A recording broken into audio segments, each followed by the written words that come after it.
ఎన్నాళ్ళ నుంచో తెలిసిన ఒక ఫ్రెండ్ని తను ఇప్పుడు సెలబ్రిటీగా ఇంటర్వ్యూలా తీసుకోవాలి అని అంటే ఒకలాంటి ఎక్సైట్మెంట్ ఉంది తెలుసా నిజంగా. ఎగ్జాక్ట్లీ నాకు కూడా ఏంటంటే 2008 నుంచి కలిసి వర్క్ చేశాం కదా, సో చాలా ఏళ్ళ నుంచి తెలిసిన ఒక ఫ్రెండ్ చాలా రోజుల తర్వాత కలిసే వరకల్లా ఫీల్.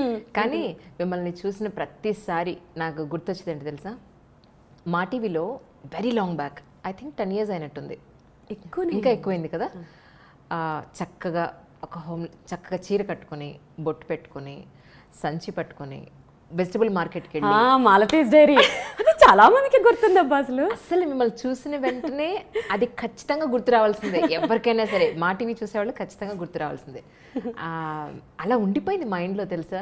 అబ్బా ఎంత చక్కగా ఉంది తిను అని అనిపించింది. అంత మంచి ఆపర్చునిటీ నాకలే రాలేదు అని ఏంటి అసలు ఈ వీణావాణి గురించి తెలుసుకోవడానికి ముందు ఈ ఫస్ట్ కెరీర్ ఎలా స్టార్ట్ అయింది, అసలు ఎక్కడి వారు మీరు, ఏం చదువుకున్నారు? నాకు తెలుసు, వ్యూయర్స్ కోసం చెప్పండి. ఈస్ట్ గోదావరి నందంపూడిలో పుట్టాను నేను. 8th class వరకు కూడా అన్నిట్లో ఫస్టే, అసలు స్కూల్ ఫస్ట్, అసలు ఆటలు పాటలు అన్నిట్లో టాపర్. సడన్గా అప్పుడు 8th standardలో అనుకుంటా ఈటీవీ ఏవో స్టార్ట్ అయినట్లునే, 8thలోనూ 9thలోనూ. అప్పుడు సుమక్క, ఝాన్సీ గారు వీళ్ళందరూ అసలు ఇళ్ళల్లో ఆరాధ్య దైవాలు అందరికీ. వీళ్ళందరూ పొగొడుతుంటే ఆబ్వియస్లీ ఎలా ఉంటుందంటే, ఇప్పుడు మనం అన్నిట్లో టాప్ ఉంటే అందరూ మనల్ని మెచ్చుకోవాలి, అందరూ మన వైపే చూడాలనిపిస్తుంది కదా. మేబీ ఆ టెన్షన్ కోరుకున్నానేమో తెలియదు. అందరూ ఇంట్లో వాళ్ళందరూ ఆవిడ ఎంత బాగా చేస్తుందో, సండే సందడి వస్తుంది, అది వస్తుంది, నేను ఎందుకు యాంకర్ అవ్వకూడదు, సో నేను యాంకర్ అవ్వాలి, ఒకటే స్లోగన్ ఉండేది, రాబోయే కాలానికి కాబోయే యాంకర్ని. ఇదే మాట. సో అప్పుడు మా మామయ్య ఉంటారు, రైల్వేస్లో చేస్తారు, నాగేశ్వరరావు గారు. ఆయన నన్ను, వాళ్ళకి ఆడపిల్లలు లేరు ఆయనకి, నన్ను బాగా చిన్నప్పటి నుంచి ప్యాంపరింగ్ అనమాట. ఇది యాంకరింగ్ అంటుందని చెప్పి లోకల్ సిటీ కేబుల్లో ఎండి మధు అంకుల్ ప్లస్ అక్కడ నటరాజన్ అని న్యూస్ ఇన్ఛార్జ్, సో వాళ్ళ దగ్గర తీసుకుపోయి ఎలాగైనా తెలీదు మా అమ్మాయిని యాంకర్ చేయాలి అని చెప్పి పెట్టారు. సో పాపం ఈయన మాట కాదనలేక వాళ్ళు అక్కడ 2-3 ప్రోగ్రామ్ లోకల్ సిటీ కేబుల్ ఏముంటాయి, అన్ని షోలు నేనే మొత్తం. స్కూల్ నుంచి వెళ్ళాలి, అక్కడ యాంకరింగ్ చేయాలి, పక్కనే మా సర్టిఫికేట్ కోర్సు అయ్యగారు సత్యప్రసాద్ గారి దగ్గర చేశాను, ఆయన ఇల్లు. సో మేకప్ ఏముంటుంది, జస్ట్ లిప్స్టికేగా తుడిచేసుకుని వెళ్ళిపోవాలి. మళ్ళీ ఆంటీ ఉండేది, తుడుచుకో మేకప్ తుడుచుకో, క్లాస్ స్టార్ట్ అయింది రా తొందరగానే. మా సార్ వాళ్ళ వైఫ్ రాజలక్ష్మి ఆంటీ, తుడుచుకో మేకప్ తుడుచుకో తొందర. క్లాస్ అటెండ్ అయ్యి అన్ని సైకిల్ మీదే. అసలు ఎంత ఇప్పుడు తలుచుకుంటూ అనిపిస్తుంది, అబ్బో ఎంత కష్టపడ్డాను, ఎంత లాంగ్ అయినా సైక్లింగ్ చేసుకుంటూ వెళ్ళి అలా స్టార్ట్ అయిన కెరీర్. ఆ యాంకరింగ్ అక్కడ ఉండే ఆ పునాదులు ఇక్కడ శాటిలైట్ ఛానల్స్లో చేయడానికి చాలా హెల్ప్ఫుల్ అయిపోయాయి. ఫస్ట్ అటెంప్ట్లోనే సెలెక్ట్ అవ్వడము మా టీవీలో, అసలు ఎక్కడ తిరిగి చూసుకోలేదు. ఇంకా ఎన్నాళ్ళు చేశారు మా టీవీలో? అప్పుడు కంటిన్యూస్గా 2002లో మా టీవీలో సురేష్ తేజ్ గారు ముందు చనిపోయారు కదా, సో వారు మా టీవీలో ఫస్ట్ ఉన్న డైరెక్టర్, ప్రేమతో అని మూవీకి షోకి తను నా ఫస్ట్ డైరెక్టర్ అనమాట. తర్వాత కన్సీవ్ అయిన తర్వాత బేబీ కొంచెం గ్యాప్ వచ్చింది. తర్వాత మిస్సెస్ ఏపీ కంటెస్టెంట్గా వెళ్ళి ఇది కూడా మర్చిపోవద్దు. దాని తర్వాత 2006 నుంచి 2014 వరకు అసలు రోజుకి 3 ఛానల్స్ 4 ఛానల్స్ వర్క్ చేసిన రోజులు కూడా ఉన్నాయి. వెనక్కి తిరిగిన రోజులే లేదు, మీకు తెలుసు కదా. నిజం. చాలా మంది కింద కమెంట్స్లో అడుగుతున్నట్టున్నారు, నేను పెళ్లి చేసుకుంటాను. నేను మా వారితో అంటాను, ఏమండి కామెంట్ వచ్చింది, మా వారిని అడిగి చెప్తానని చెప్పు అంటారు. సో అదంతా అభిమానం ఉంటుంది అంతే. కానీ నిజంగా చక్కగా ఈ రోజుల్లో అంత జుట్టు ఎక్కడ చూస్తున్నాం, ఎక్కడన్నా కనపడుతుందా?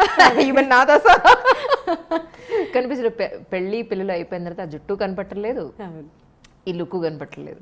చక్కగా ఆ వీణ, ఆ బొట్టు, ఆ బొట్టలు, ఆ జడ సెట్ అయిపోయింది అంతే. నేను ట్రెడిషన్స్కి, మన హిందూ అంటే ఆచారాలకి, సంప్రదాయాలకి చాలా విలువిస్తానండి.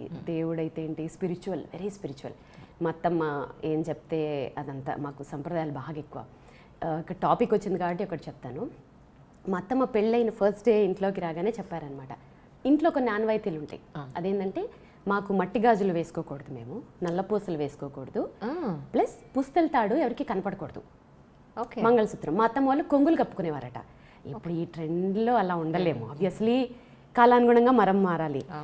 అప్పుడు ఏం చేస్తానంటే నేను పుస్తల తాడు వెనక్కి పెడతాను. చాలా మంది అనుకుంటారు నేను తీసేస్తానేమో అని. ఓకే, నో, వెనక్కి పెడతాను పుస్తల తాడు. ఓకే. సో ఇలా అంటే ఏ జిల్లా వాళ్ళు? తెలంగాణ, మెదక్. Okay okay. కానీ వాళ్ళ వంశంలో కొన్ని ఆచారాలు ఉంటాయి కదా. సో మా వంశంలో ఇవి ఆన్వాయితీలు. ఓకే. ఇది ఇది దిష్టి తగులుతుంది అలా చూపించకూడదు అందరికీ అను సంథింగ్ అది. So okay. మీది లవ్ మ్యారేజ్ అని చెప్పని విన్నాను, అవునా? ఎలా అసలు మీరు సన్నగా చక్కగా ఈ రోజుకి తిరుపతి లడ్డు ఎలా అసలు ఎక్కడ పరిచయం మీది? నేను ఇంటర్ నుంచి, నేను చిన్నప్పటి నుంచి సెల్ఫ్ రెస్పెక్ట్ అంటే నేను మా డాడీని వాళ్ళని ఇబ్బంది పెట్టకూడదు అన్నట్లు అనమాట. సో ఇంటర్లో ఉన్నప్పుడే క్లాసెస్ చెప్పేదాన్ని. నేను రైల్వే స్టేట్ సెకండ్ ర్యాంక్ నాది ఆర్ఆర్బి. సో జాబ్ వచ్చిందనమాట. సో ట్రైనింగ్ కోసం హైదరాబాద్ వచ్చాము. ఓకే. సో ట్రైనింగ్ తీసుకుంటున్నప్పుడు డాడీకి ఎక్కువ ఇబ్బంది అవ్వకూడదు అని చెప్పి క్లాసెస్ తీసుకునేదాన్ని, వీణా క్లాసెస్. సో మా హస్బెండ్ వాళ్ళ కజిన్ వాళ్ళ డాటర్ నా దగ్గర క్లాసెస్కి వచ్చేదనమాట. ఒకరోజు తన్ని తీసుకెళ్ళడానికి మా హస్బెండ్ వచ్చి చూసి నన్నే చేసుకుంటాను కూర్చున్నారు. ఎవరు ఫస్ట్ ప్రపోజ్ చేస్తారు? ఆయనే చేస్తారు ఆబ్వియస్లీ. మనకి అంతా అస్సలు అవి నచ్చేవి కావు అసలు. అస్సలు నచ్చేవి కావు. కాకపోతే ఏంటంటే నేను అందానికి ఇంపార్టెన్స్ అస్సలు ఇవ్వనండి. అస్సలు అందానికి ఇంపార్టెన్స్ ఇవ్వను. ఇవాళ ఉంటుంది రేపు పోతుంది అది. ఇప్పుడు ఇవాళ మా ఆయన తిరుపతి లడ్డులా ఉండొచ్చు, 1 year తర్వాత నేను అవ్వచ్చు. సో నేను ముద్దుగా పిలుచుకుంటాను తిరుపతి లడ్డు.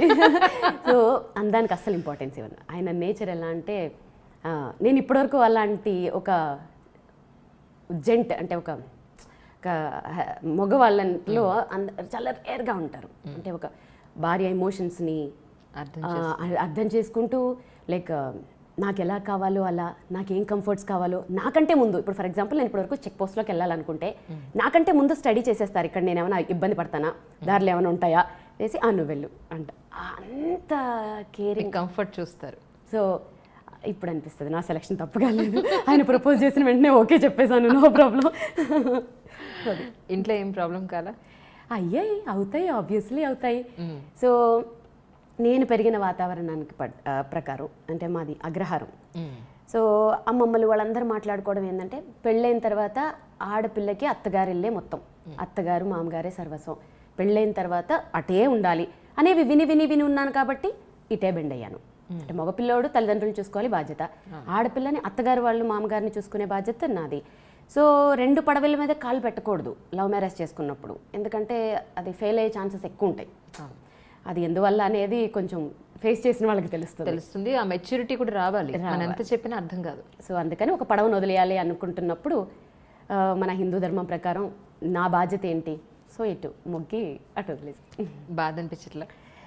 బాధ అనిపిస్తుంది కొన్ని సందర్భాల్లో, ఎందుకు అనిపించదు కదా. కానీ ఆ బాధని చెప్పానుగా రీప్లేస్ చేసేసారు మా హస్బెండ్. ఎట్లా అంటే వాళ్ళ మేనమామ ఉంటారు, సొంత మేనమామ, పెళ్ళైన వెంటనే వాళ్ళని దత్త తీసేసుకున్నారు. అమ్మ నాన్న అని వాళ్ళదే పిలుస్తాను. మా అత్తమ్మ ఒక అమ్మ, మా కో సిస్టర్ ఒక అమ్మ. ఇంతమంది నన్ను ప్యాంపర్ చేసి చూసుకుంటున్నప్పుడు, ఇంత బాగా చూసుకుంటున్నప్పుడు కెరీర్ మీద కాన్సన్ట్రేషన్ చేసాం. ఇంకా వెనక్కి తిరిగి చూసుకోలేదు. పాప ఇంకా అవన్నీ పెట్టుకుంటే ముందుకెళ్ళలేం. లైఫ్ ఎలా వెళ్ళిపోతుంటుందో వెళ్ళాలి అంతే. It's wonderful. కానీ అప్పటి నుంచి వీణలో మీకు బాగా అనుభవం ఉంది యాక్చువల్లీ, చిన్నప్పటి నుంచే. కానీ ఎక్కువ అవేర్నెస్ వచ్చింది ప్రజల్లో, శ్రీవాణి వీణ వాయిస్తారు, లేదంటే ఇప్పుడు ఇన్ని మూవీస్కి చేశారు, ఆ లిస్ట్ మనం నెక్స్ట్ క్వశ్చన్లో తీసుకుందాం. ఇప్పుడు ఇంత సచ్ గ్యాప్ ఎందుకు వచ్చిందంటారు? స్టార్టింగ్ నుంచి మీకు ఆ విద్య అయితే మీలో ఉంది, అవును, కానీ ఇంత గ్యాప్ ఎందుకు వచ్చింది మీ ఉద్దేశం? చెప్తాను.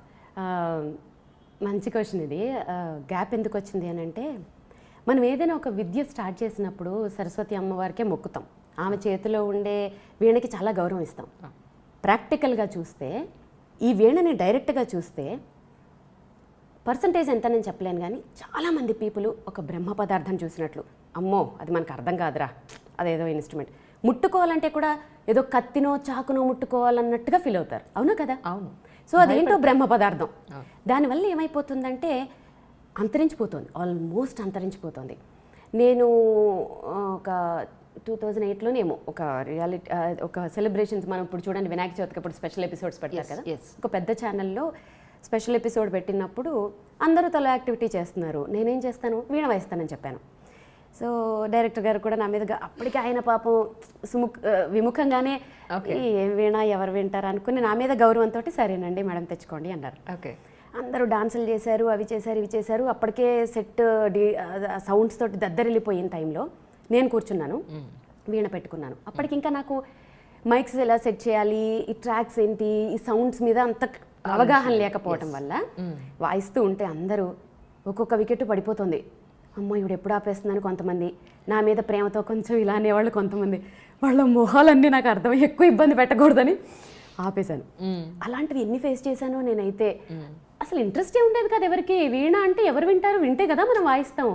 అందువల్ల నేనే ఏదో డిప్లొమాలు చేసుకోవడము, ఇంట్లో వాయించుకోవడం, మా ఆయన దగ్గర వాయించుకోవడము, ఏదో ఇంట్లో ఎవరైనా వస్తున్నప్పుడు వాయించుకోవడం, ఇంతే. ఎవరైనా ఎంకరేజ్ చేస్తే వాయిస్తాము.